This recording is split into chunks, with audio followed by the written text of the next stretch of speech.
Chuck Wood, and this is your 2-minute tip for disciple making. Today I'd like to share the temple illustration and how to share that with the men and women that you're discipling.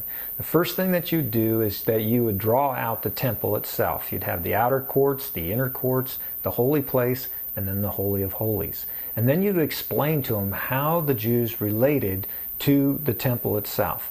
You would explain that the Gentiles were never allowed to go into the inner courts. They stayed in the outer courts. That the Jews themselves as believers could go into the inner courts.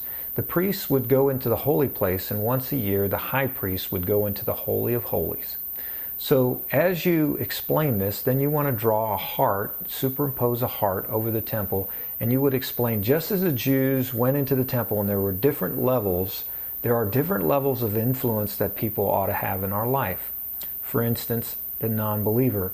The non-believer stays in the outer courts and they don't have as much influence in our life. In fact, we're supposed to be influencing them, not us, in Colossians 4, 5 through 6, 1 Timothy 2, 3 through 4, talk about being wise towards unbelievers. Then we go to the inner courts where we have fellow believers. They should have lots of influence in our life. Proverbs 27:17, Hebrews 10:24 and 25. Then we move into the holy place where we have the priests. I call this godly counsel or godly leadership.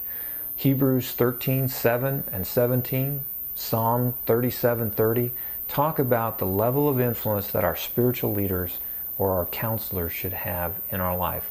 But ultimately, the one who has the greatest say in our life is the Lord Jesus Christ himself and his holy word. John 14:6 and 2 Timothy 3:16.